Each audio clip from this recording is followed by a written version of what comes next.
It is 4 years since our departure from Nim, and our world is changing. We cannot stay here much longer. Jonathan was a dear friend. Okay, ready to go. Go.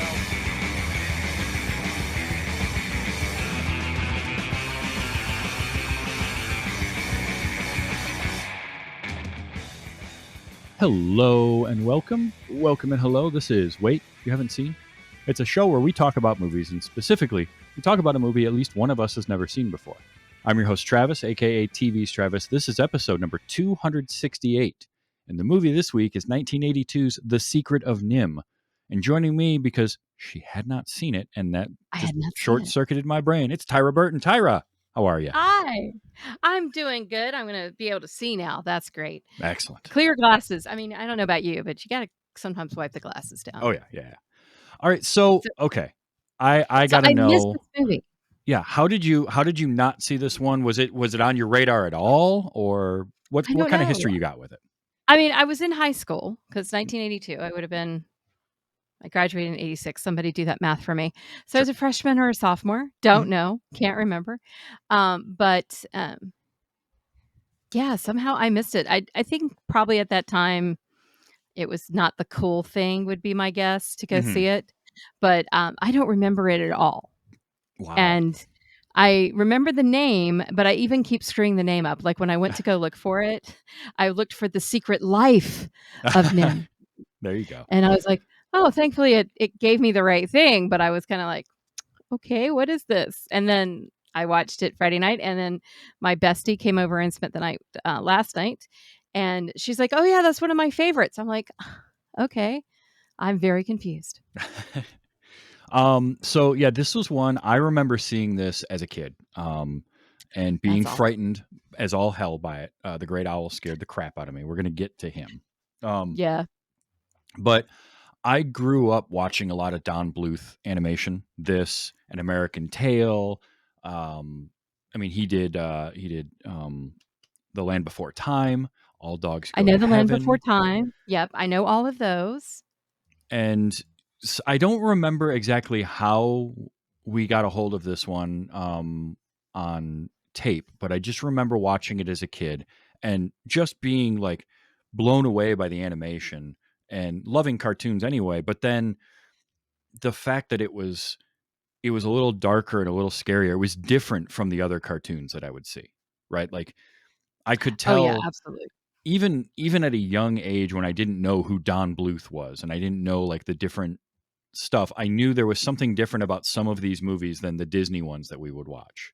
There was something, just a different kind of mentality behind it. There is definitely a message.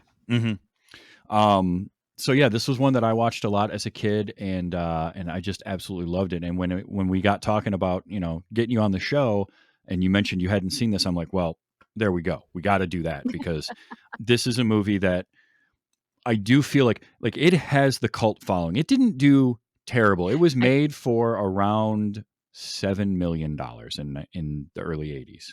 And it made something like 14 at the box office. It did end up in home video becoming profitable. But it wasn't like a huge hit. Did they make a sequel, or is this it? They did. We'll talk about that, because there's kind of a weird legacy to these movies. Because I tried to find it and I did not succeed. So what I'll say, so this started off as a book in the 1970s, I think, called Mrs. Frisby and the Rats of Nim. And it won awards. It was well known at the time. Don Bluth was working for Disney Animation. He was an animation director for things like Pete's Dragon and The Rescuers. Oh, you're kidding. The Rescuers is like one of my favorites. Yeah, so he had done those. He had worked on Robin Hood. He had worked on a few different things. The Fox and the Hound he did some work on. And he was at the time working with a bunch of their younger animators. They were working in their off hours out of his garage making a movie called Banjo the Woodpile Cat. And what he was going for was they wanted to make this short film and sell it to Disney. as a way to inject some new life into the animation, because a lot of the old guard at Disney were starting to retire. Walt Disney was passed away by this point. That's A way lot of back the older then. animators were going away, and there was that period in the 70s where they were reusing a lot of animation and they were Xeroxing a lot of stuff, and the Yeah. quality wasn't where people like Don Bluth wanted it to be, because he came up in that golden era and learning from those old guys, so he wanted to keep that going, but they were kind of not moving in that direction. So that's why the group of them were doing this Banjo the Woodpile Cat project. Okay. Um, In their off time. yeah, so they did it completely separate, nothing to do with Disney at all. They just all happened to work there. They took it to Disney and said, "Hey, check this out," and they basically dismissed it, like, "No, we're not gonna do anything with that." And so the combination of that, and then while he was working there, somebody had the book Mrs. Frisby and the Rats of Nim, and they brought it to him as this idea of like, this would make a good movie. And he took it to the guy that was the head of the future projects, Mm-hmm. and was told, "No, we already have a mouse." And because they had put out the Rescuers like a couple of years before this, Right. and they already had Mickey Mouse, and they didn't think it was going to be a good movie to do. So the combination of like Banjo not landing and then them not wanting to do Secret of Nim, Don Bluth helped organize a walkout. Him and like 11 other or 10 other animators all left Disney Oh wow. and started Don Bluth Productions and went out on their own. And they ended up actually hooking up with the Aurora Pictures, who put this out, were some former Disney executives that had gone out on their own. And so this was their first project, was to do The Secret of Nim. And that's kind of how that got started. He wanted to have this like new Disney animation studio. A bunch of the people from there doing that old style Disney animation, really going hardcore at it. And Right. so they did that. They did it for less money and a shorter time frame than Disney would use to make an animated film at the time. Okay. And I did find this really interesting. They started running a little bit over budget. And so Bluth and a couple of the other producers were actually mortgaging their own houses, Oh. to raise the frightening. funds to get like that last $500,000 to finish this project. Thank heavens they made that money back. Right. And so then they put it out, and there was so the movie comes out, and then it gets a limited release because Disney was playing hardball with the theaters at the time. Right. And being like, Buena Vista. yeah. And saying things like, "Well, you can't run this in a double bill with Tron. We want Tron running with another Disney movie." And so it didn't get as wide a release theatrically as they were kind of hoping for. But like I say, it still was enough of a hit to turn a profit, and critics loved it. Siskel and Ebert loved it. Like, everybody liked it at the time. I think its Rotten Tomato score still is like 93%. Like, it's vastly positive. So, but it was that return to, this is 1982 when it's released. So this is all hand drawn, hand animated, hand photographed, like frame by frame. Very old school. Because that's the style that they wanted to do. And I think that works to this movie's credit because it just looks gorgeous. It does. It's got some amazing animation in it. I am not surprised that he did Robin Hood, because one of the characters reminded me of Robin Hood. Mm-hmm. The style of he was drawn, so not surprised at all. Yeah, you can see a little bit of like, I think I couldn't find it, but I looked for like Don Bluth's name on 101 Dalmatians even. Oh. Because like some of the human characters you see in the backgrounds in this movie reminded me of that era, the Rescuers, 101 Dalmatians, all that kind of stuff. Yeah, he definitely he's got an art style that I dig. That's true. And I would say that the Rescuers is actually one of my favorite of the old kind of non-Princess Disney movies. Mm-hmm. And you could definitely see some of that, and it's particularly the female mices. The female mices. Yes. Mice. We'll go Whatever. with mice. Mice. There we go. Yeah. No, absolutely. And he was able to get in some good voice acting talent into this. Oh my as gosh. when you look at the cast of stars, I mean, I was shocked that Will Wheaton and Shannon Daughtery were in there. Yeah. Yeah, this I was was like, I think it was both of their first, like some of their animation. earliest stuff they've done. Um And Dom DeLuise. I mean, you know him as soon as you hear his voice. oh yeah. Oh yeah. And from what I understand, the role of Jeremy did expand a little bit because of DeLuise, because he was, he was in there ad-libbing and I doing bet. his, his comedy thing. Um what I liked was the story, and I love these stories of like when voice actors come in and do their work. Yeah. Because y- it's like anything trivia related. You're always a little suspicious, like, did it really happen that way? But I want him to. So Dom DeLuise apparently would bring his 80-year-old Italian mother with him occasionally Yeah. for some of his recording sessions. And he'd get frustrated and start swearing at himself, or he'd get a little, maybe a little risque in some of his ad libs. And like from what I read, Don Bluth would be like cautiously looking towards between him and his mother, and him and his mother like worried. And DeLuise is like, no, don't worry about it. She's deaf as a post and doesn't speak any English. She can't hear me. It's fine. So She's just there for moral support. yeah, basically. But I loved him as Jeremy. Oh, He's yeah. like, it's such a fun, silly character in this movie that the movie needed. The movie needs that levity, and Absolutely. a character like that can go horribly wrong, right? Like you can have, it's so easy to have a lot of your levity from one character end up in the Jar Jar Binks realm, where Yes. it can be too much.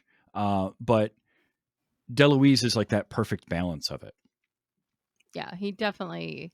I mean, you know his style as soon as you hear him. Like, you Mhm. know it's going to be good, and you know it's going to be quirky and funny. And he was a great voice actor. I mean, he was a great comedian to begin Yeah. with, and I think that's what really makes him a great voice actor. Yeah, and And he worked I great love with the ending Muppets with him. too. So, the ending with him was great. Did you by the way, did you recognize the voice of the female crow that I did not. lands into him? That was Edie McClurg from Ferris Bueller's Day Off, the secretary. Oh, okay. Yeah. It's been a long time since I've watched Ferris Bueller's, if I'm honest. So, yeah, I thought that was, and she basically just laughs. That's mostly what that crow did at Oh the yeah, end of the no, movie, was just laughing. But I thought that was fun. Elizabeth I love the fact. Hartman. Yeah, Elizabeth Hartman was Mrs. Brisby. So the book was Mrs. Frisbee and the Rats of Nim. Okay, They so changed they it to changed the name, Brisby in the movie which I like. I because, like Frisbee. yeah, I like Brisby too. If for no other reason than Auntie Shrew yelling Brisby Yeah, was because was Frisbee great. would have sounded like a frisbee.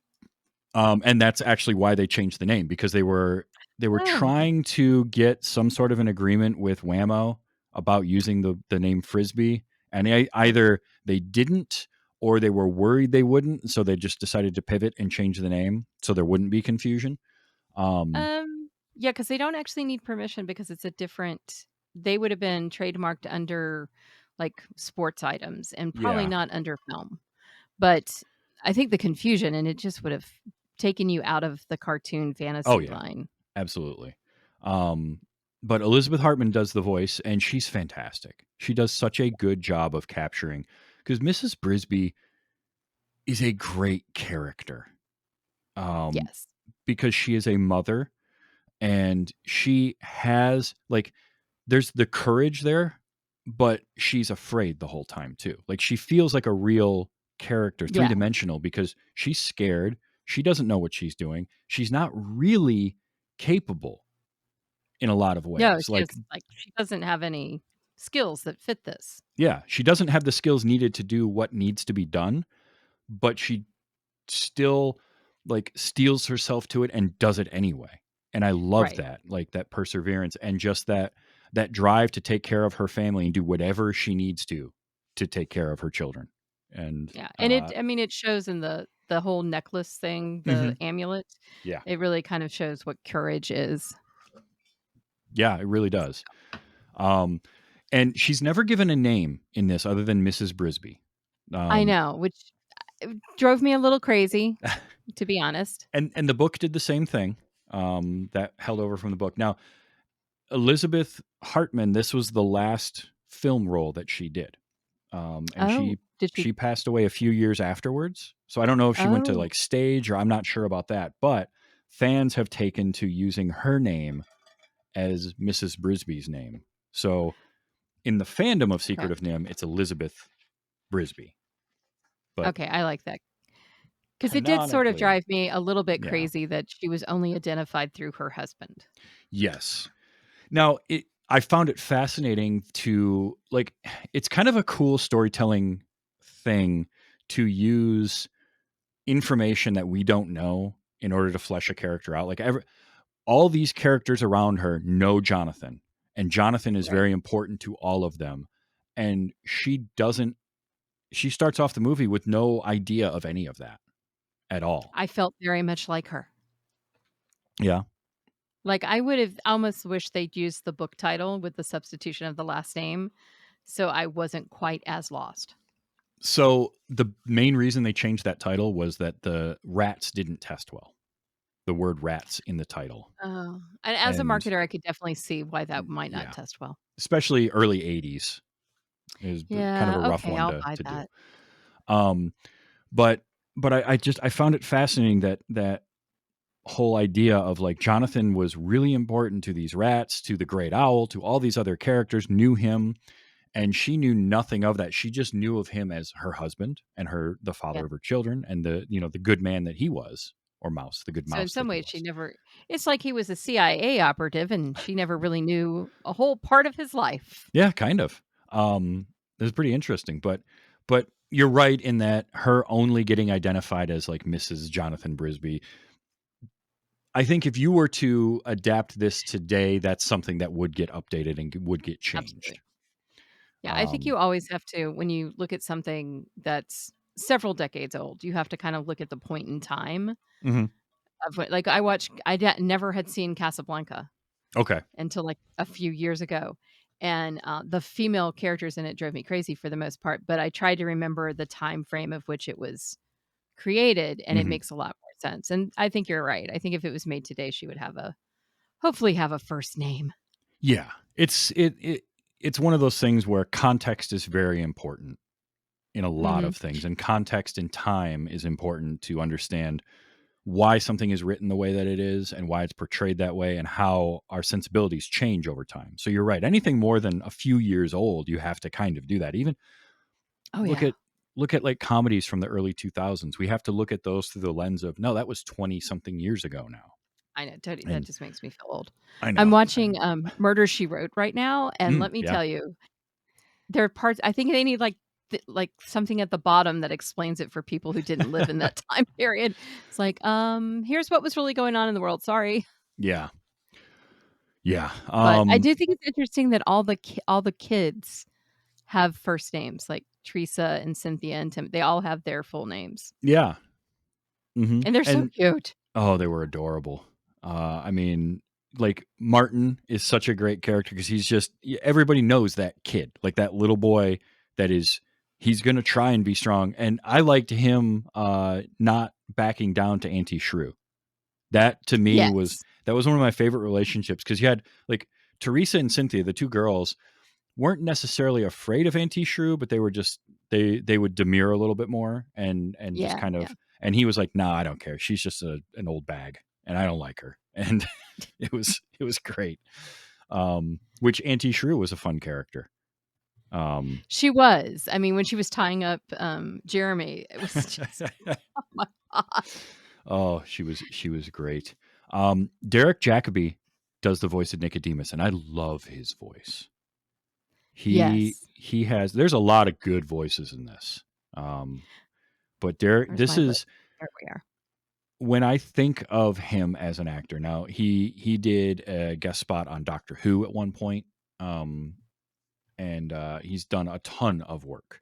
But I think Oh of my gosh, him, I do know who he is. yeah, he I'm was sorry, I just pulled him up so I could remember. so. But the two things that I remember him from are this, just because Nicodemus is such a recognizable, iconic character. If you've seen this, and for me, seeing it at such a young age and it making an impression on me, like I can just picture the Absolutely. Nicodemus from this. And then also he was in Gladiator as Yes. one of the senators, and I liked him in that. But I think I knew him as a character actor, yeah, like, from his earlier days, probably, yeah. 'cause I'm 'cause I'm old and I'm scrolling through his IMDb right now to see how do I know that face? So, hmm And he's done a lot, and he was a perfect choice for this because his voice lends a lot of gravitas. And Nicodemus was a character that did change quite a bit from the book to the screen. Um, oh, so the book itself centers more on, it's got the fantasy elements of like the talking creatures and all of that, but it doesn't have the mysticism and the magic that's in the movie. None of that is oh, present okay, in the book. It's all centered around the the rats and the experiments that happened to them at the National Institute of Mental Health okay. and So whatnot. that's okay, so you've made laugh at me right now. I kept trying to figure out what Nim was, No, don't worry about it. I didn't know and for the so longest time. I actually thought it was a mispronunciation of men, Hmm. like humans, Yeah. so men. So I actually saw it as when I was like, "Oh, this is the secret of men that we perform these, Oh, I like that experiments though.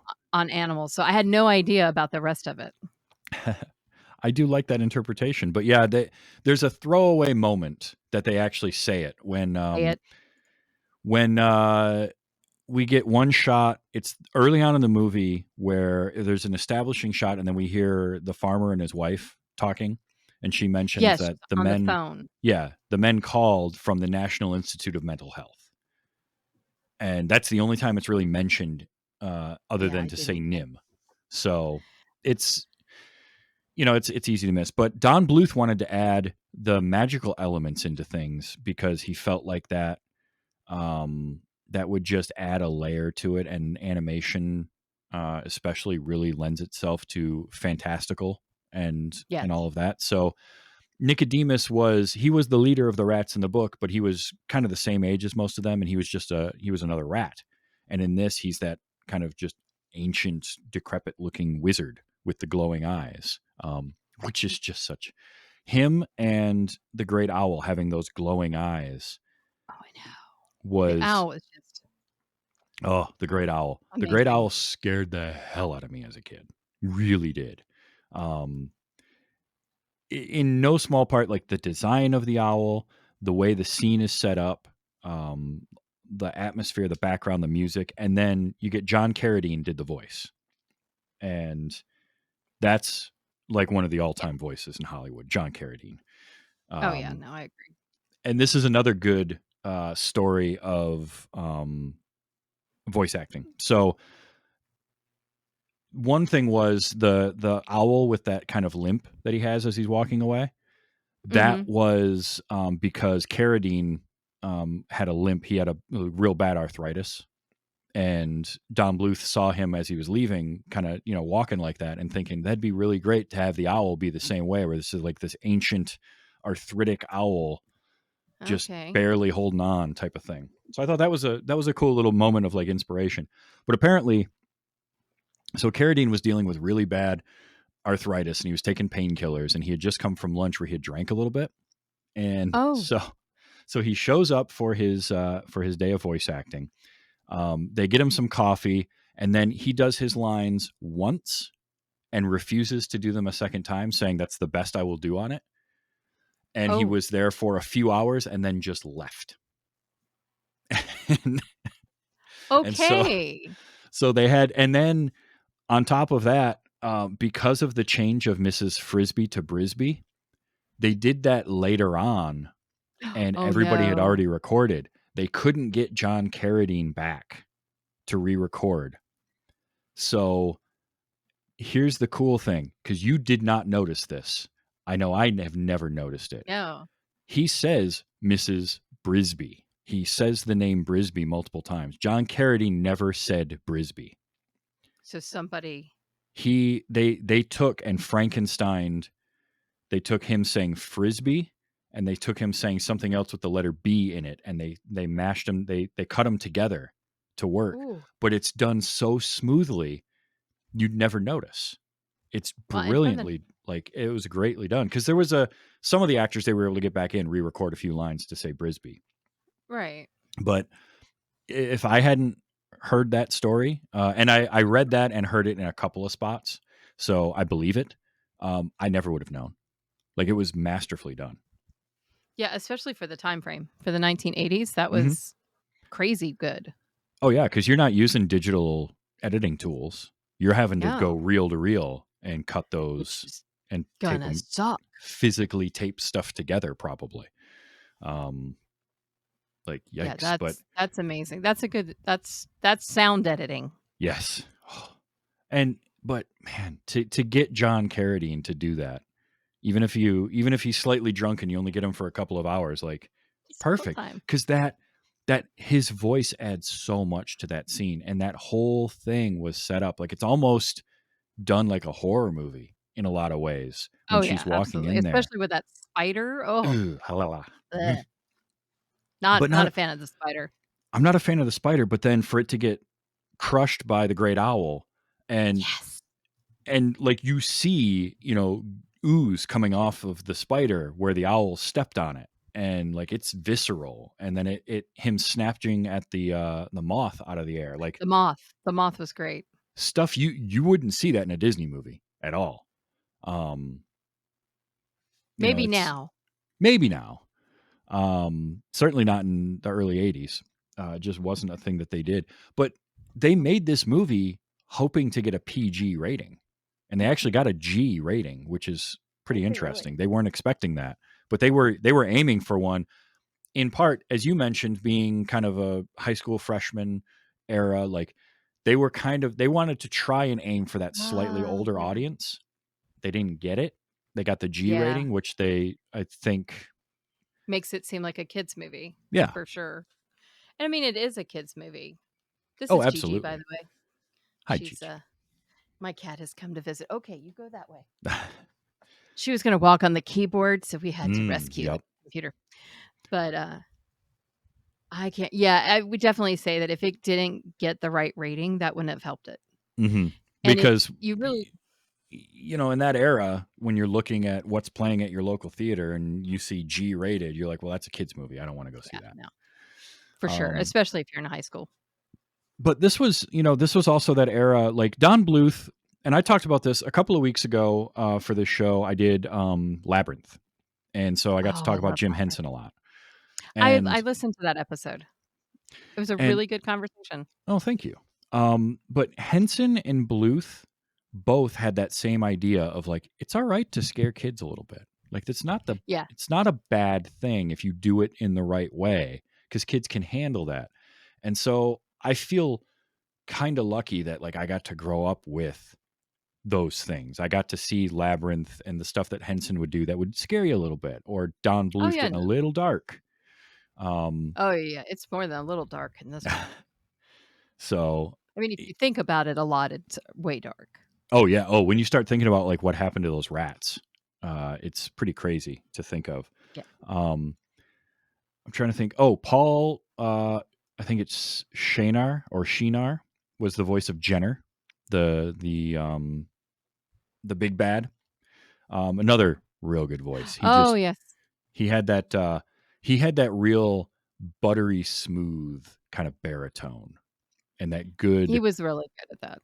that good deep belly chuckle, right? That that he had Now was real good. was he in the original book as well? He was. In the book, he was still the same type of character, but not quite as front and center. They sort of expanded him and made him more of like a primary antagonist in the movie. Okay. So he became the bad guy. Yeah, because the book dealt a lot more with the sort of the socioeconomic, or the not socioeconomic, but like social structure stuff. Because that was what it was based on actual experiments done by the National Institute of Mental Health on rats. Oh, that's Um, exciting. but from what I understand, and I only know very little about this, so I may get some of it a little bit wrong, but they didn't do any sort of genetic manipulation of rats to the and make them more intelligent like the story is saying. But what they did was they did a lot of social experiments of putting a bunch of rats maybe in a small confined area to see how they would react to being in that sort of a situation, as an idea of can this be an analog for how humans would react in the same type of situation? So there's a kernel of truth there where there was experiments going on with rats at NIM. Gotcha. And so the author took that and expanded it and made it more. And now you got the genetic manipulation and making them intelligent, and the mice as well. So it's kind of interesting, right? Because the plot overall for this movie is pretty simple. Mrs. Brisby's got Yeah. a sick child that can't move because of pneumonia, but it's moving day. Harvest is coming and they got to get out of there. Move on. And now she's got to figure out, how do I do this? And it goes from there. But like, it's the interactions and the community aspect of stuff, because the rats, I love the rats being this thing where they've set up and they've made this little community in the rose bush, and they could stay there forever. They could keep doing what they're doing. But they don't want to steal, Right. and they want to Steal. do things on the up and up and create their own society. So Which I kind of felt like, okay, I got the whole stealing part, but how is the next place going to be any better? Like, what was so great about where they were going that was going to make them be able to do that? And we never really had that answer.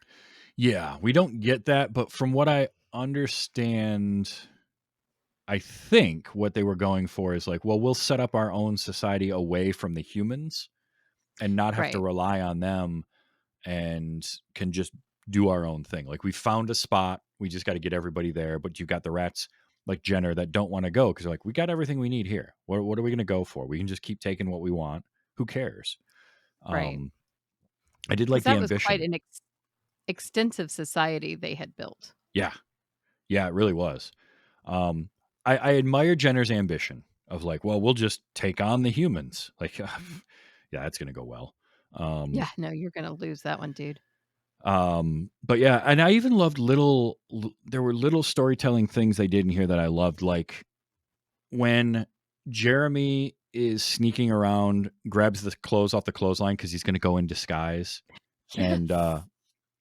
Oh, the and all of cat. and all of that, and then meanwhile Dragon is around, and there's that one line that the farmer's wife, Mrs. Fitzgibbon, says to the cat, like, why are you always sleeping? You sleep you sleep more than any cat I've ever known. And you could Right. totally forget that was a thing until later on you learn that the rats were slipping basically like sleeping medicine into the cat's food. Well, my So question was, were they doing that all the time? Because they couldn't fit through the hole. they were doing it up until recently, I think. Right up Okay. because we start with like the day that Jonathan Brisby gets killed. So So that is, yeah, it does start there. How long had it been since Jonathan was killed till his son got sick? I think it was right around the same time. Okay. I'm Because pretty all of that sure. was very confusing to me. Like, and then they threw in the that they age differently. Mm-hmm. So like Jonathan would have seen you grow old, but he wouldn't have. And I'm like, where the heck did that come from? Let's just throw that little morsel into the pile for me. Well, especially because Nicodemus is like 1,000 years Ancient. old. Yeah. Right. I'm But like, none of the other rats are, for whatever reason. There's definite inconsistencies, right? Like, if the rats from Nim and the mice from Nim were given whatever treatments and they gained intelligence, why then can Mrs. Brisby talk? And right. Auntie And her Shrew, sister. yeah, Right. like all of that, they just kind of gloss it over. They don't really want to explain that. It's not integral to the story, but I could see people getting a little hung up on it. So I mean, I think the magic aspect is got to be like, I think that makes it a little bit clearer. yeah, Like I, it turned us magical in a way. yeah, and I liked the addition of the mystical, magical stuff, and kind of that the rats are like just another level above everybody else. Like, Right. they're even smarter. They're able to structure a society because Mrs. Brisby's basically, they just live on their own. It's just them and like the But creatures around, but that at the same time, her sister, is it sister or sister-in-law? I'm not The sure. They so the just call her the Auntie Shrew. Okay, Auntie Shrew. Auntie Shrew is in charge of making sure everybody gets the heck out when it's time to get the heck out. So there's Yeah, obviously some sort of organization among them to make sure that people are moving. that was one of the things I loved when we first get it's moving day and Yes. and the rabbits, yeah, the rabbits tapping the ground and letting everybody know what was going on. I love that. I also got Oh, some flashbacks to Watership Down at that moment. Um, yes, and I don't remember when Watership Down because I loved Watership Down. that was a couple years earlier. That was mid 70s Was it? Okay. when the movie came out. Yeah. Because I remember, yes, 1978. Because that was one I Uh, didn't see until just a couple of years ago. And so I I think that's finally a product of our age differences. could be, yeah. Because I remember I saw Watership Down and I read Watership Down. Okay. All right. And so the Thrumping of the Rats really made me remember it. And also some of the Disney cartoons, again, went back to that kind of reminiscent of some stuff that I bet Don worked on. I'm going Probably. now to see because I'm curious. This also was But one of the rare Don Bluth movies that wasn't a musical because he did a lot. I mean, coming up in the Disney ranks, doing true. Rockadoodle, doing All Dogs Go to Heaven, the his movies became very musical, but this one, The Land Before Time and Titan AE are his only non-musicals. Oh, Um, okay. because American He did Tail, Xanadu? He was an he worked. animator on Xanadu. I'm so Yep. sorry. That was totally a non sequitur, but I was just a little shocked. Yeah, he had because he started as an assistant at Disney and then left for a little while. And he actually worked on, and I didn't realize, I knew it was an Archie comic, but I didn't know there was a series of Sabrina the Teenage Witch back in the 60s. But there Oh, apparently was an oh, in the animated 60s? series. Yeah. And he Oh, I worked on didn't know that that. either. Um, Oh. so he was at Disney, he left for a little bit, he came back, and then ultimately left and went off on his own. And had, I mean, he did some great stuff. This, um, he, towards the middle 90s is when things started to peter off for him, but it was kind of He has an a era of from like from 1990 to say 2000, that 10-year block there. Disney dominated animation for that yeah, in no, terms of for like sure. popularity. Maybe not the best stuff, or there was certainly stuff outside of Disney that was very good, but the dominant force was Disney and then Pixar. Oh, And yes. um and towards the end of the 2000s, Don Bluth is still doing traditional hand-drawn animation, and it's just not like Titan AE is good. I liked it quite a bit, but it just didn't hit the way that you would have wanted it to. So, His IMBD has a like, he has 2 huge gaps. So there must be some stuff missing because he has a gap from 1983 to 1993, and then only Soccer Kid, and then doesn't come back till 2002. So they got some things missing. oh, for Don Bluth, Yeah. some of that is like whether he was in animation department versus directing. Um, Yeah. Because if you go to his director credits, that's where a lot of his between 83 and 93 are when he was doing A Troll in Central Park, The Pebble and the Penguin, Thumbelina, Rockadoodle, Oh, I um, know Thumbelina. Okay. all of that stuff. All Dogs Go to Heaven. He worked on and made the Dragon's Lair video game, if you remember that. Okay. Yep. Um, that's a Don Bluth animation. Anastasia in 1997 was him. Um, So, he kept working and he kept doing a lot of pretty interesting stuff, but he never moved. He kept with 2D animation, which I I like. enjoy. Yeah. I I I mean, I like both. I think you have to figure out the story and what works best. hmm It was just one of those two where like late 90s into early 2000s, 2D animation hit kind of a low period Yeah, where absolutely. nobody wanted it. After Toy Story, everybody wanted CG, fully CG 3D stuff. Yeah. And because even some of the Disney things at that time period, like that would have been what Atlantis and the Lost Empire would have Yeah, been that Atlantis. era. And a lot of Tarzan, people like which trying to think what would Would have Um, been the last of the princess movies. oh yeah, but and they were liked. They were good, but they weren't making. They weren't the huge hits that Aladdin and Lion King were. Um, Mm-mm.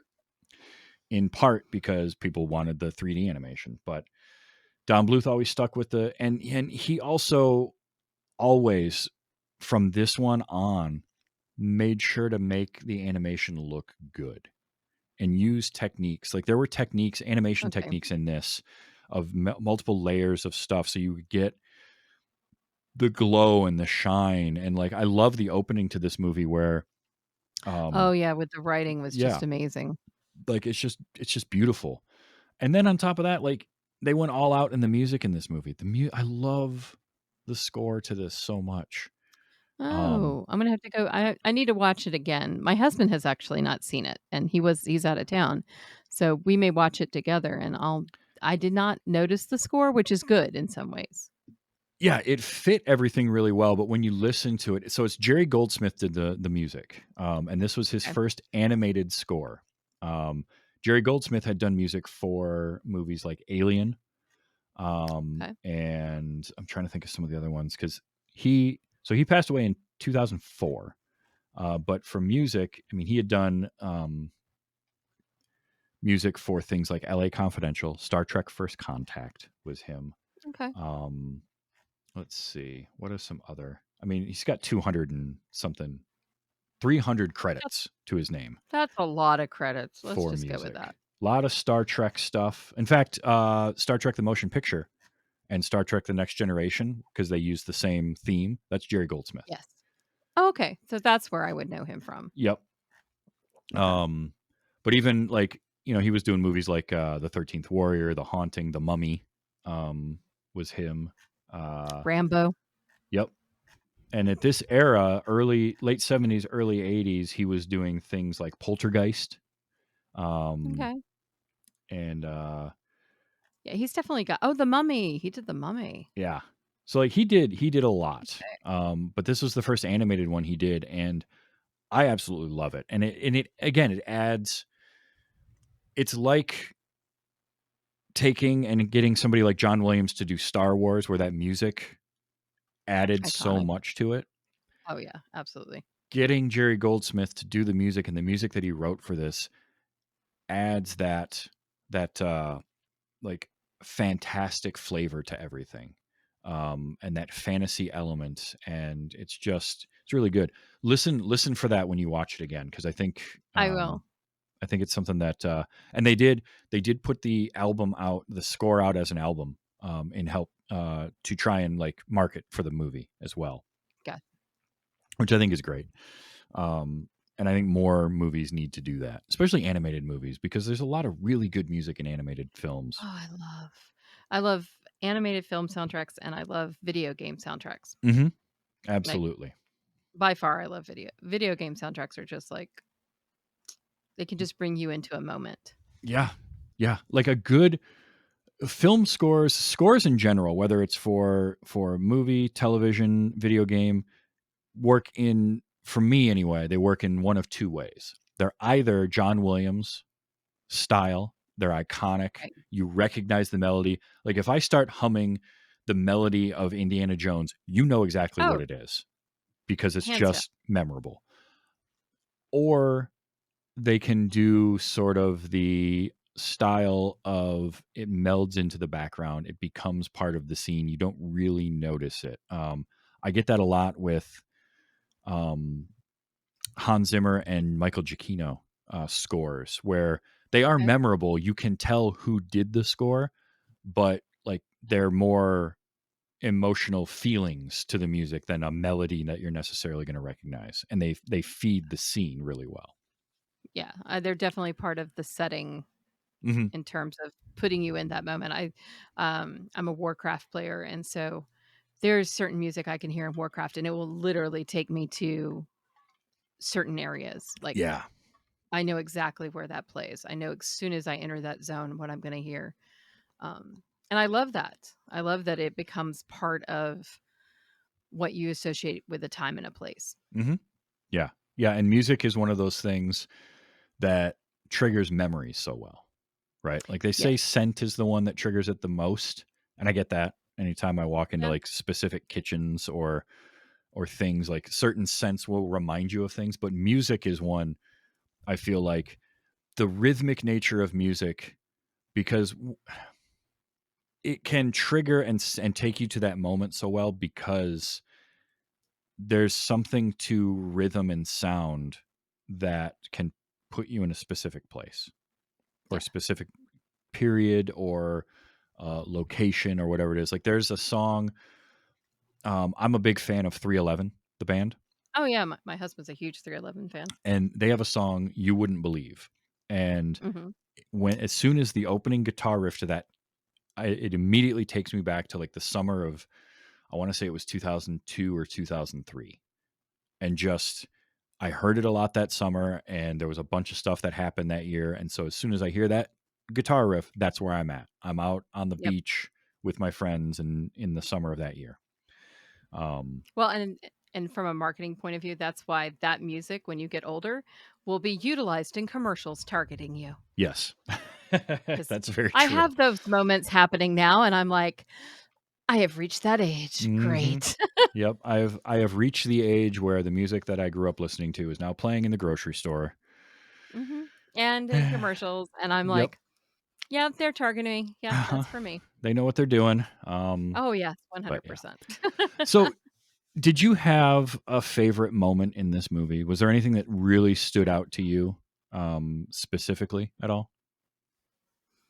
I think when the stone crashed down and we lose Nicodemus Hmm. and she's trying to save her children. And I love the fact that the rats were just as concerned about her children.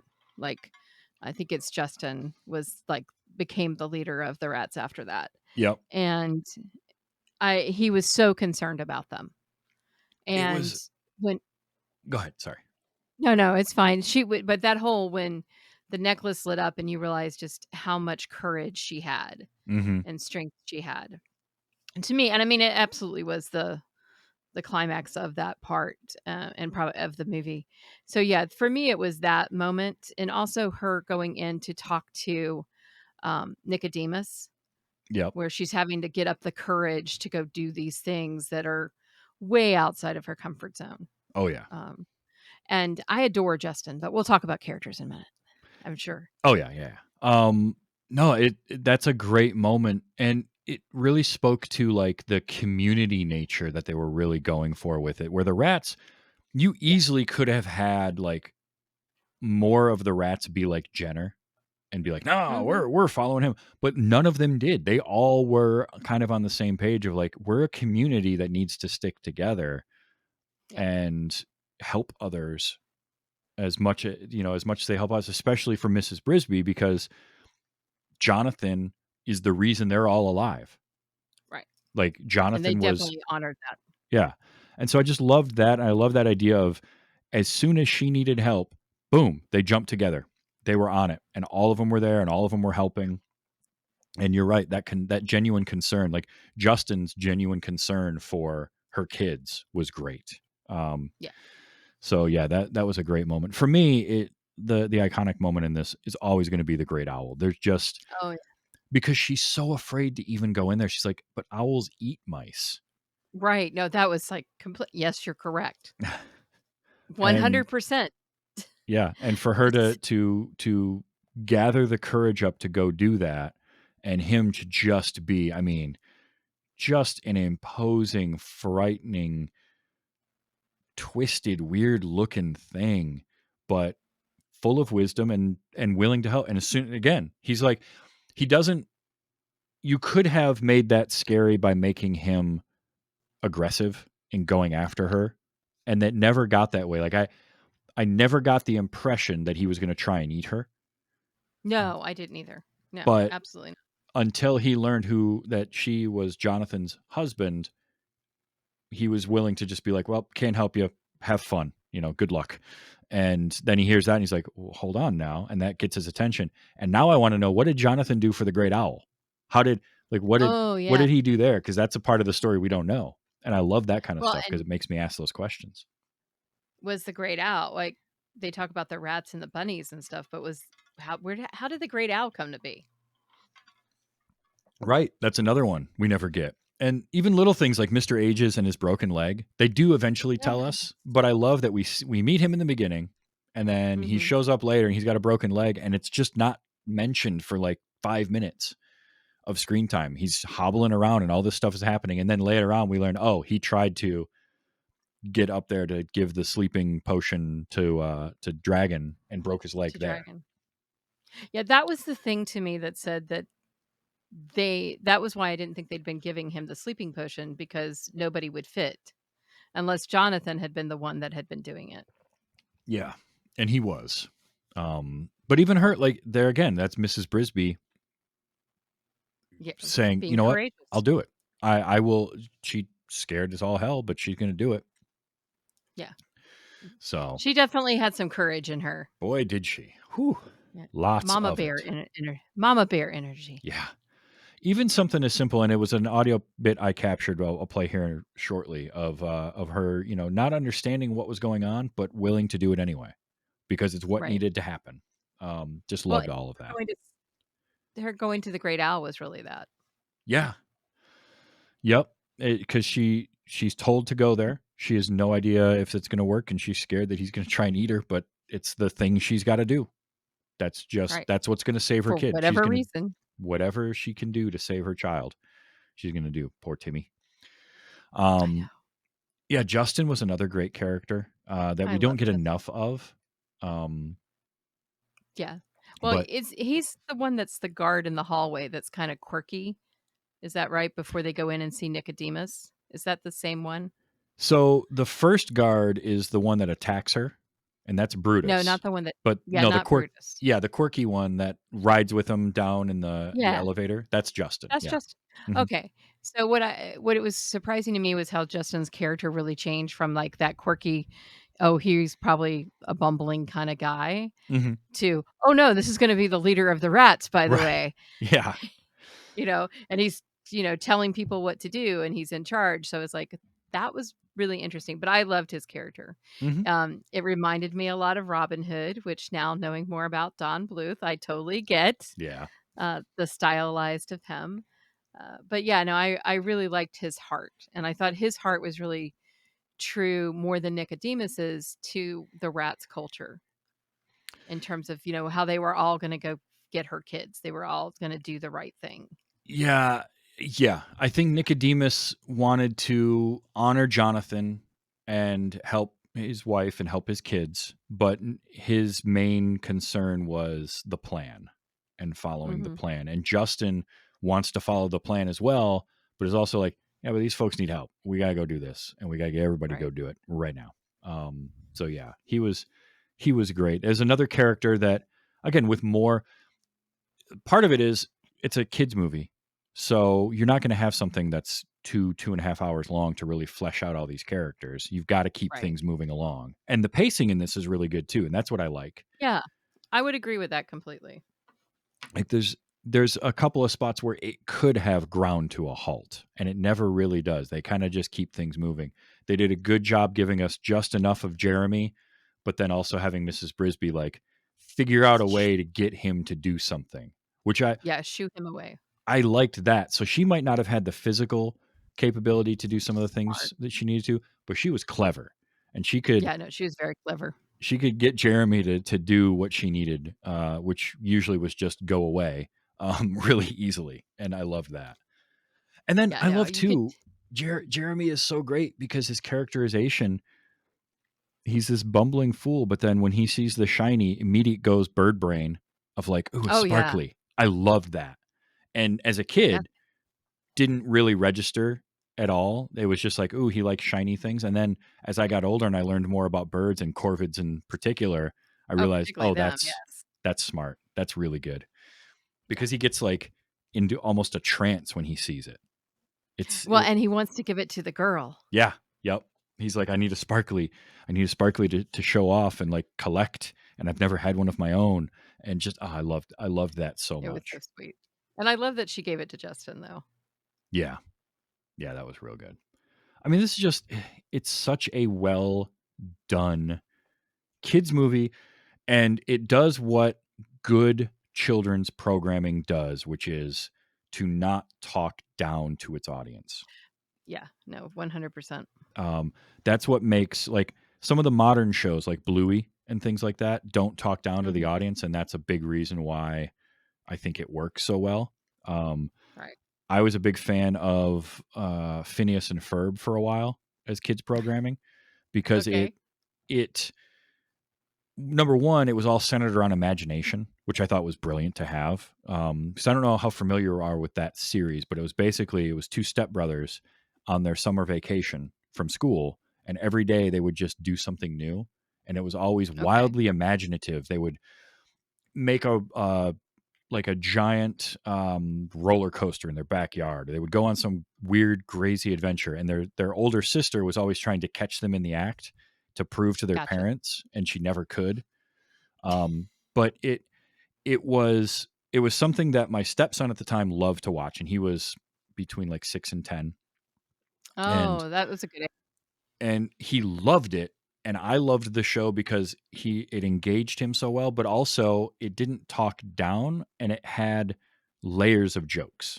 So there were jokes that I was getting that you could get. as well, and that's what I love, kids programming that can do that and can cater to multiple audiences and not feel cheap.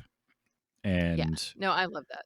When yeah, you can watch it as an adult and get something out of it, and also your kid is missing that part because they need to at that time, but are still getting something out of it. yeah. And the My Little Pony Friendship and Magic brought up in the chat, that was one that was able to pull that off. Like, good programming does that. We talk on Those Were the Days occasionally about animation or kids programming from certain eras, and to look back at some of this stuff and see the things that have lasted and still work today are because they don't talk down and Yeah, they don't 100%. oversimplify things.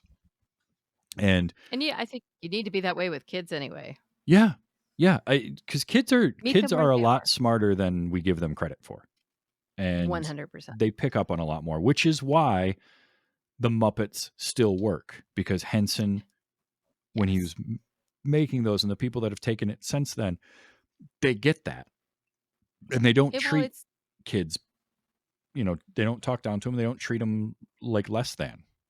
right. I think it's why Muppets work, why Sesame Street, why Mr. Rogers. Yep.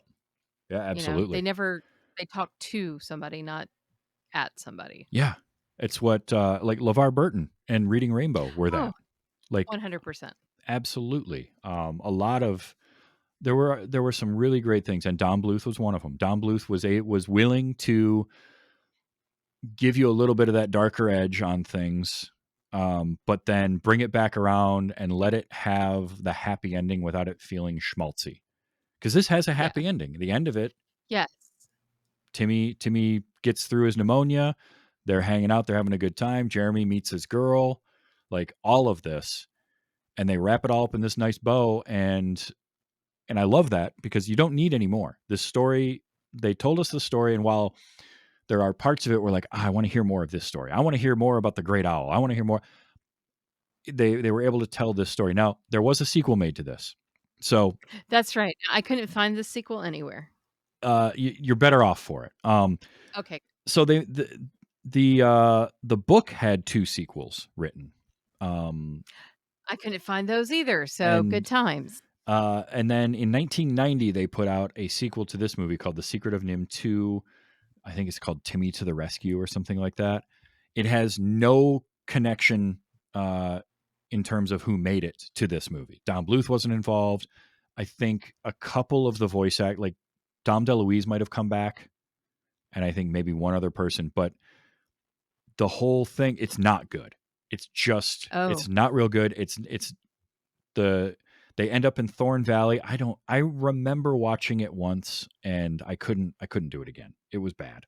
And I okay. think there was even a third one, if I remember correctly. I didn't get it. I didn't find a third one. I found the second one, but I couldn't figure out where it was. Yeah, it's definitely Because I was not like, "Oh, I'll available. watch it." Yeah, So, I wouldn't. yeah, I mean, to give you an I'll idea, just skip that. yeah, the IMDb score for it, which are usually pretty good indication of like the overall quality of a movie. Right. The IMDb score for Secret of NIMH 2 is a 3.3. Like it's not Oh. well liked at all. And the animation isn't nearly as good. The music isn't as good. The story is From what I'm seeing, strange. So what I'm seeing from the stills, it's definitely a different style of animation. yeah, and So a huge part of what makes this work is that styling and the color palettes that they the did, coloring, yes. and the way they would have coloring and shading. Because there's a scene early on when she thinks she's lost the medicine and she's sobbing, Yes. where I always forget, like, no, it's the same. She's wearing the same cloak in that scene, but because she's in this area, she's underneath something. It's darker down there, so it looks purple instead of the red Oh. that it normally is. And when I was younger, I always thought it was one of those like kind of moments you'd see it occasionally in something animated where the color would just get a little bit off and like they just couldn't fix it. Right. But then I realized no, because there was another shot later on where you see her walking in somewhere and you actually watch the color of her cloak change from the red to the darker purple because of the lighting change where she's walking. Oh, So they did a lot of color work on this. I think Mr. Ages alone had something like 24 different colors in his color palette, I which could believe it. And they're all dark. I mean, they're all kind of subdued in a way. Like I'm Mhm. seeing some promotional pieces as I'm looking, and they're much brighter than Oh, yeah. anything that was in that movie. Yeah, they color graded it all, and they gave it very muted tones and very cinematic look. muted. I think that's the way to think about it too, is like cinematic coloring and color grading. Yeah. I think muted was that was a good word. Yeah, it's which it worked for this because it's a tone throughout the whole movie that we get. Yeah. And so And it kind of fits what's going on. Absolutely. I mean, and this is a sad thing about humanity. it really is. It really is, in a way that you don't consciously think about until afterwards. Then you kind of reflect on it and you're like, oh, this is No, I pretty much got that right when they told me about the breaking out of the facility, because again, I thought it was The Secret Life of Men, not understanding that it was the National Institute of Mental Health, and I No. was thinking this is a commentary on men and what they do, and that like started in my brain when I watched it. But I'm also older. Yeah, and I wonder if that's part of it, right? Like I have so many memories of this as a child watching it Mhm. that those things flew right past me. That kind of stuff Right, didn't register to my kid brain at the time. as they should. Right. There's a point in your kid brain where you would start to pick up on it, but at the age that you were probably watching this, no. Mm-hmm. Yeah, no, that's a good point. I did capture a few clips because there's some good moments in this that I wanted to get. So first of all, we had I've mentioned this already, but Jeremy's great, and Jeremy says A sparkly. and I just love calling them a sparkly. Oh yes. Sparkly. I'm all about sparklies too. So oh yeah, no, I like sparklies. let's all be bejeweled. I'm a magpie. I will. This was Mrs. Brisby talking to Nicodemus, and I love this line because this encapsulates her character in a single line. I don't understand, but I will do as you say. I don't understand, but I will do as you say. Yeah. It's exactly like that's her to a T. Yeah, 100%. And it's also harkens back to her being called Mrs. Brisby. Mm-hmm. Yeah. She's doing what other people tell her to do because, she's looking up to them or their elders or whatever not really thinking about it herself. It's her courage is what makes her stand out. Though she is exceedingly clever. You're right about how she deals with Jeremy. Yeah. I mean, spot on. It's the perfect way to deal with him. Like, I need string. Well, it's going to take me all day to get. Good. Go get it. Go do Perfect. I love getting weird sounds or noises. Like my big thing is always fake laughs, like the really full-fledged like stage laughs that you'll get in movies sometimes. But also a sound like this is a good one. Such a great sneeze. And I like a bird allergic to cats too. Oh, that was fabulous. And for him to be like, no, because there's a cat around, and be, hey, yeah. And like fighting the sneeze back was so good. So, And just not acknowledging that, Mhm. possibly the reason I'm fighting a sneeze is because there's a gigantic cat. which And I love. I'm a cat girl, Uh-huh. so it was hard that it was one of the antagonists. I love Dragon as a cat, and part of it is so growing up, we had a gray cat named Smokey, and Aw, well, that makes complete sense. but he also had one eye. Smokey was a fighter. Ah, He would go out. He would leave the house. He was an outdoor cat that would come inside, but he would go out Gotcha. and disappear for a couple of days and come home. And there was always injuries at one point, and so he was blind in one eye. We actually had a friend of my sister's thought we put a marble in his eye because it was all clouded over like that. Gotcha. Yeah, that cat. For a cat that fought as much as him, he lived until like 20. Good It for was him. incredible. But because of that, like Dragon reminds me a lot of Smokey. He was that type of cat. Kind of scrappy. Yep, just scrappy. I- Loved it. It's funny too because But he's like the only animal in the movie that doesn't talk, other than background characters like the rabbits and all that. But That's true. and Disney movies would do this a lot too, where you would have your anthropomorphized animals in whatever setting it was, but there would always be the one that It was just a didn't. monster. And in this case, Yeah. for this movie, it's Dragon. Dragon's just this monstrous creature. Oh, when her son Oh, caught, that Mhm. was hilarious. yes. And then her going under and pushing the water thing. I Mhm. thought that's really shows her cleverness Yeah. again. But I thought that was hilarious. You're going to put a mouse in a cage when you have a cat. Luckily, that cat looks really big, and I don't know that it could jump high enough to get that mouse. Yeah. My cats could. I'm just letting you guys know. I don't know where they are right now. Probably tearing up something. Who knows? But Mhm. Doing they could cat definitely things. they could have jumped up and had mouse for dinner. That's all I'm going to say. Let's see. This one I labeled as rats. So Ooh. pretty good idea of what this has to do with, but we'll see. There is a way. Go to the rats. I wanted some John Carradine. That's what it was. Yeah, I better say. And his voice is just That just baritone, that deep booming voice. The owl. and they would have to make his character. Sorry. Oh no, they would have to make his character that old just to go with that voice. Oh, for sure. 100%. I did like Mr. Ages, and I loved his reaction because when she comes back from the owl, he can't believe it. And I just love this Right, reaction. like she's, No one has ever seen the owl and lived to tell about it. Which, coming from another mouse, totally makes sense, right? sense. Absolutely, because your food. Yep, exactly. But it also means that he didn't meet Jonathan.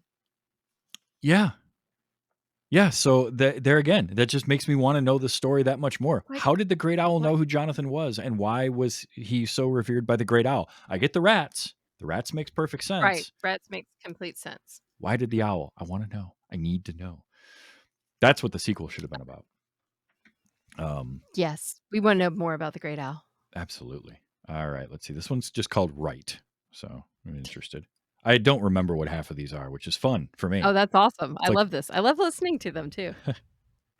Right. When you're right, you're right. And you're right. Oh yeah.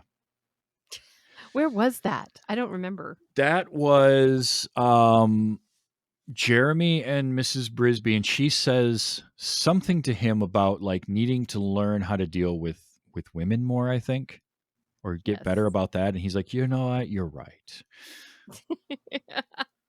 You're, Oh, yes. Jeremy. I know. That's at least he met a quirky girl that appreciated him. He's got a good heart. He's just a little dumb. He's But Jeremy. that's okay. Yeah, he's Jeremy. He's quirky. All right, here's another good one. Oh! I just like the way that came out. That's a good soundboard sound. That's a good thing to Oh, yeah. have at the ready for when something frightens you, and playing a video game and something frightens you. Oh! So I would do that sound so many times it's not even funny. Well, I have a soundboard and I'm not afraid to use it. I think I made that sound when the spider came on the screen. Just so Oh, we're I clear. certainly did. I don't like Ugh, spiders. No, I don't no. either. One of my notes in this was icky spider. No. So I 100% agree. followed by squishy spider. So that can Dead tell you. spider is even better. Yes. Auntie Shrew. We love Auntie Shrew, and I do love Annie Shrew. her running frantically to tell everybody that it's moving day, and we get Run! The plow is here! Run for your lives! Run! It's moving day! oh, I loved it. Love that. Rolling those R's. I love how she just doesn't think about it and jumps in to help Mrs. Brisby. Mm-hmm. Oh yeah. You know, like it wasn't even a question. She just did what she had to do. Even though that obviously she's running and she's scared and she's like, you have to move. She still was willing to jump in there and risk her life and help her. There was a wonderful sense of community with all of the characters in this, with the exception of Yes. Jenner. Jenner was the outlier who just wanted for himself, but Yeah. everyone else, it was communal, and they all got together because they all understood that they were stronger together and they needed to help each other. Who was the character that was working with Jenner? That was, I think I'm his name was Sullivan. Yes, I think you're correct. I'm bringing up his picture. Yes, Sullivan. And I liked how even Sullivan was like, are you almost like, are you sure? Like, shouldn't we do the right thing? Yeah, like he was kind of going along with Jenner, but then he sort of figured out, oh, Jenner's going a little too far. Like now he wants to kill Nicodemus. Like even he had a sense of like, there's a boundary here, dude. Yeah, there's a line and we're crossing it now, and I don't want to do that. Which is why he gets the killing blow on Jenner, with the knife in the back. Which was great. Is a thing like very good symbolism. Very good symbolism, and it's a thing in a kids movie where it's not just that they killed off Jenner, because we had seen that in Disney movies before and after, but we actually physically saw a character, not a monster, get stabbed multiple times. Like he gets stabbed by Justin with the sword, and then he gets the knife in the back as well. So that right there can tell you you're not watching a sanitized kids movie. No. At all. Like it's one thing if it's the dragon in Sleeping Beauty getting even though we know it's Maleficent, right, but it's as still the not dragon, Maleficent. but it's still a dragon at that point. So, I got one other Auntie Shrew because this one I need as like this is a perfect transition when you're going on like a break of just I shall return. As she just hops away. It was so good. I No, really she was- Hermione Baddeley, I'm gonna go with, is who voiced her, and she was great. Just absolutely great. This one just says laugh, and I'm not sure who's laugh. Oh, I think this is Jenner, with his little chuckle when he's like, he's amused with himself. So that's this one. Yeah, it's that evil chuckle where he's just like, I just said something clever. it's the classic kind of, you hear it in every kind of cartoon like that. Mm-hmm. Absolutely. Every I just bad figured guy. out who. I'm looking up characters and actors as we talk about them, and some of them I'm like, oh my gosh, I know exactly who that is. And a lot of these were character actors. Yep. She was a character actor for sure, and had a very distinctive voice in the shows that she did. Yes, she did. And face. I mean, she was crazy. She was a good comedian. Yes. She was in Maude. Yes, I loved. Oh my God. So I didn't know what Maude was about, but I would sneak down to watch it, and then when I got older, I was like, "Oh, that was why Mom and Dad didn't want me watching that shit." Okay, sorry. The other good one was Mr. Ages was voiced by Arthur Mallet, and I loved him in it's funny because he's Mr. Ages in this. He was the graveyard keeper in the first Halloween. So he only has one scene. It's with Dr. Loomis, but it's a fun scene. He was in Mary Poppins, but he was also in Hook. And if you ever saw Hook, Okay. he was Toodles. He was the old version of Toodles in Hook, is the voice of Mr. Ages. Like, just a really random smattering of movies that I remember him from. But like Oh my gosh. I'm looking at him going, oh my God, another great character actor. yeah. So I loved him in Hook because he had lost his marbles. And it was the, euphemism for him like getting on in age and dementia setting in. And no, he physically lost a bag of marbles. And when he got those back at the end, he was fine. It's like, I'm okay now. Go away. Oh, another Jeremy. And it's so good. Mhm. I'm in disguise. I'm in disguise. You're not in disguise. You're wearing underwear. You just got like bloomers on. Somebody else's underwear. Right. This is true. Let's just put that out there. Birds. What can you do? And then let's see. This one just says animal. So. They've taken the animal out of you. Oh yeah, I like that line. Ooh, I that's kind of really, good. yeah, because that's Jenner talking to Sullivan, where when Yes. Sullivan is when he's saying like, I don't know if we can do that, Waffling. and him to be like, yeah, they've taken the animal out of you. It's so good. Like, Yeah. And very telling. very much so. And finally, the last one. It's a Mr. Ages line. It's too good not to capture, and it was. So the whole opening where she's like walking in trying to find him inside that whatever that is, that rusted out combine Oh yeah. thing that's sitting there, which was a His- great the His lab. backgrounds. Yeah, his lab. The backgrounds in this movie were phenomenal. Like Yeah. almost every single one of them I just want a print of that I can hang on my wall. Like they're just great landscapes. And I guess I was And the- reading, let me see if I can find this because this one fascinated me. Was there are 1,078 backgrounds in this movie. Is that a lot? I don't know if that's a lot. It seems like a lot. Feels like a lot. All of which were tested, and then they shot them in continuity to time out things so that they could then animate to the backgrounds. Okay. But also so that they could view just the color of the backgrounds in order to use that for the color scheme and palettes that they were doing throughout things. Oh, neat. Which I Okay. thought was just fascinating to me. Yeah, I'll take that. But when she's trying to get his attention and like he pops up on one side of the thing and then he pops up on the other, but when she spooks him, or no, when she gets his attention the second time, I just loved his reaction. Great Jupiter, woman, what do you want? That is staying on my soundboard forever. It's too good. What do you want? It's like, really? Why are you interrupting me? Yeah, I'm busy. Can't you tell I'm busy and I have important sciencey things to do? I have things, woman. Get away. Absolutely. Oh, it's such a fun movie. I'm so glad you got to watch this. And me too. I really enjoyed it. I was a little confused. I'm not gonna lie, Sure. because I had no idea. Like, I watched this movie with literally no concept of what it was about, other than there were some rodents. Mhm. That's all I knew.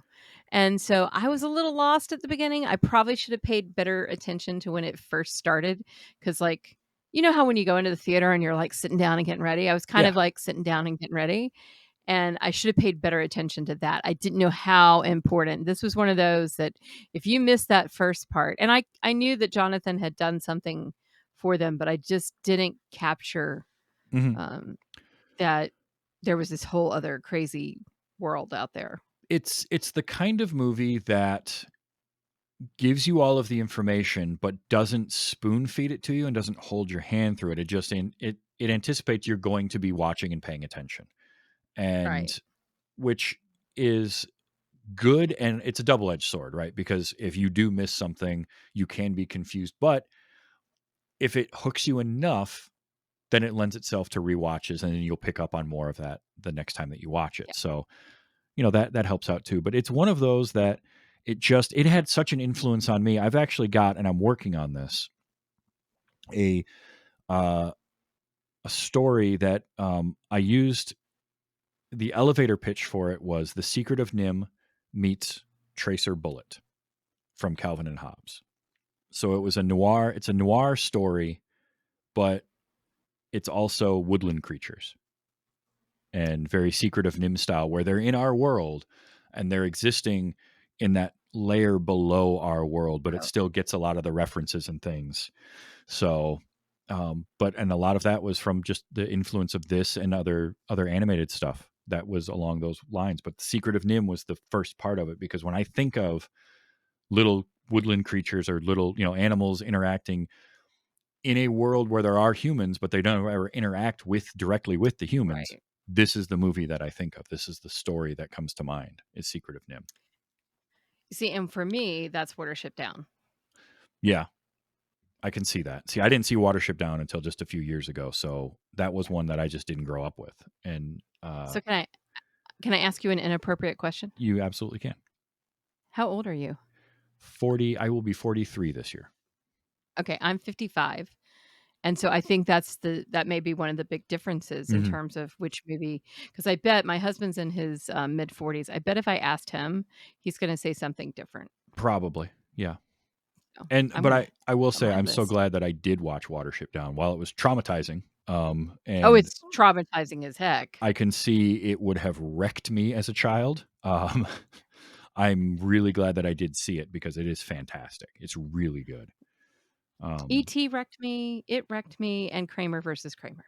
Yeah. Oh, I could Why I see. was in why my mom took me to Kramer versus Kramer, I don't know. She must have wanted to see it and thought, "Oh, I'll bring the child. What the heck? There you go. Mom, I need to know this. Send me a signal." But now you can say that you've seen this. Now, having watched this, and you said you've recognized a few other Don Bluth titles, would you seek out more Don Bluth movies? Check out some of Yeah, his I other think ones? so. I think there's ones that I definitely missed. I wanna know about this Banjo Cat for sure. Have you seen the I have Banjo the not seen Woodpile? Banjo the Woodpile Cat, but I want to see it. That one I definitely want to. The Fox and the Hound is one of my favorites. I haven't seen Dragon Lair. I would probably like to go back and see that. This whole Sabrina the Teenage Witch, that's 58 episodes out there. That's a good binge. Yeah, Um, I I mean, honestly, my connection to Sabrina was the 90s TV series with Melissa Joan Hart. That was, absolutely. and then I found out later on that that was an Archie comic. But I had no idea there was an animated version of that from that era. Yeah. So, No idea. And um the did you ever see An Rescuers, American Tale with with Fievel Mouskowitz and the family that I moves? That's a good one. American Tale is really good. All Dogs pulling Go it to up. So, Heaven yeah, is very good. I've seen both of those. Yeah. Okay. So, An American Tale reminds me a lot of The Rescuers in some ways I can because see there's that. Yeah. and I love The Rescuers, so I'm just gonna put that out there. But yeah, I remember, I've put it out there 6 times now, so by the way, if you're watching or listening, I love The Rescuers. But I liked American Tail, and I liked, All Dogs Go to Heaven as well, and Dom DeLuise Yeah. was, in American Tail. I don't know if he was in All Dogs. I think he might have been. He might have. I know he worked with Don Bluth a few times. So, and Anastasia is another really good one. If you get a chance to watch that, I recommend. I have not seen that one. That's one of the ones that I know I should have seen. Dom DeLuise is in that one, and Burt Reynolds. Yeah, yep. So yeah, Per those are good. Well, that's fantastic. I'm Oh my glad, gosh. because I do feel like more people need to see Don Bluth stuff, because again, it's Disney but not, right? Like Right. there's the Disney sensibilities and the old school Disney stuff, but then he goes in his own direction and does his own type of thing. And for me, it works more than it doesn't. And so I love when I can get somebody else to see some more Don Bluth and appreciate some of his new stuff. For me, this is my favorite Don Bluth movie, is The Secret of Nim. Is this one? Okay. Yeah, hands down. It's just, I've got the biggest connection to it, and it's one I can watch anytime. And I just absolutely love it.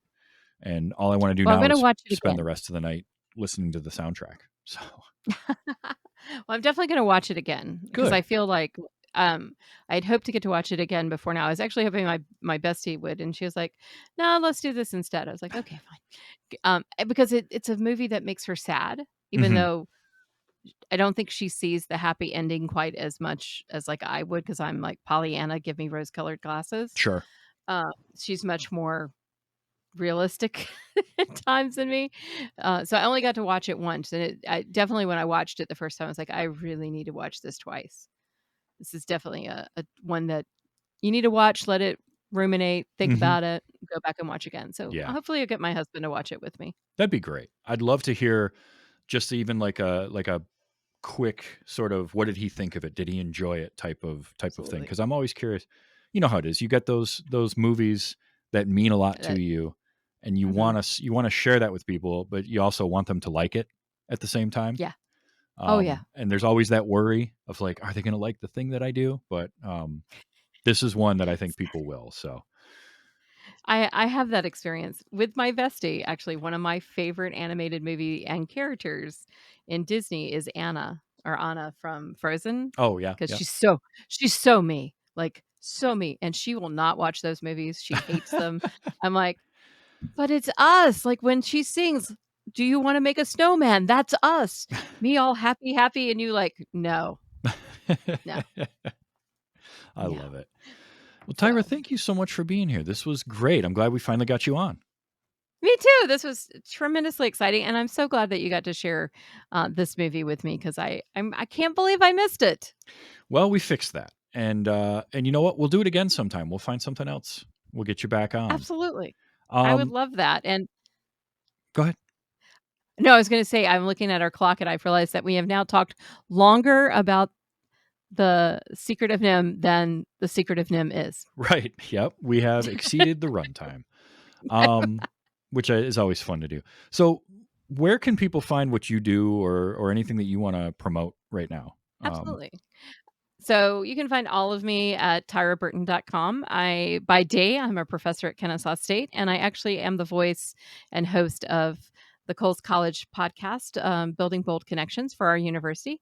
Love doing that. I get to talk to business leaders. I have a podcast called Geek Meet Social, which I'm going to drag you on because I'm getting ready to do a hard launch again. I finally have gotten some things straightened out in my life. I'm not quite as a hot mess as I was for a while.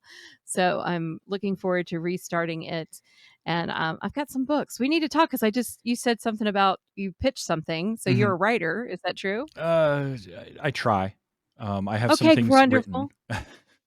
We love that. Well, there's a whole group of us in Discord as well and in the track itself at Digital Media for Dragon that are writers. And so I have a fantasy that I really need to finish. So Excellent. fingers crossed. Well, definitely check all of that stuff out, folks, and I'll put links in the show notes to any of that as well. Oh, And you're awesome. and you help out with the DragonCon digital media community streams that we I do. do on Wednesdays. I forget all about that. Yeah, I'm doing one on mental health this coming Wednesday. Oh, excellent! So So should that's be a fun. lot of fun. Check those out. And then we're gonna both be at DragonCon this year. Absolutely. I'm So very excited. I am as well. It'll be my first DragonCon, and I already know I'm on like 4 panels. So No.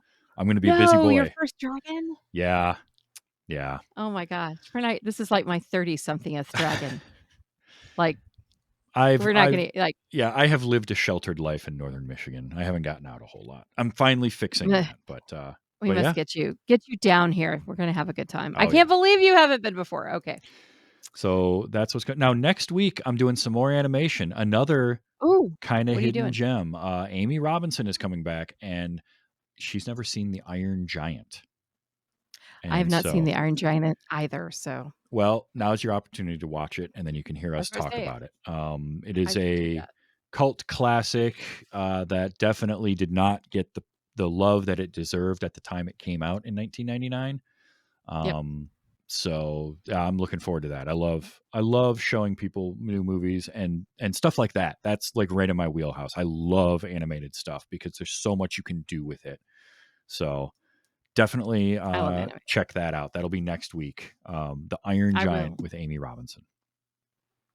Amy, you're going to have a blast. So if you enjoy this show and you want to see it done live, you can come hang out at twitch.tv/tvstravis or youtube.com/@tvstravis. Check out the live stream Sunday nights, typically 8 o'clock. Time's always subject to change. We're a little earlier this week, which is fine. And then it comes out as a podcast everywhere you get your podcasts, including on YouTube on Wednesdays. So you can subscribe there. And you can always check out tvstravis.com, which has links to all of my shows that I do. This one, those were the days. We're coming to the end of Let's Watch Highlander. And we're running out of. We've exhausted all of the properties. There's nothing left to talk about. Damn. I love Highlander, by the way. Oh, it's so good. Like Adrian Paul. Anyway. And then also Gore, which is all horror movies all the time. We just recorded a new episode of that actually last night. That'll be out in a couple of weeks. So that'll be a lot of fun. You can find all those at tvstravis.com, as well as there's links to merchandise. There's links to the Patreon for this show at patreon.com/WYHS. And yeah, all of that. So check any of that out. And Tyra, thank you so much for being here this week. This was a ton of fun, and we will definitely do it again. Thank you so much for having me. And so I get to watch your dog in the background, which just made me happy. She's great. So until next time, until the Iron Giant, just remember to enjoy your movies and let's be excellent to each other.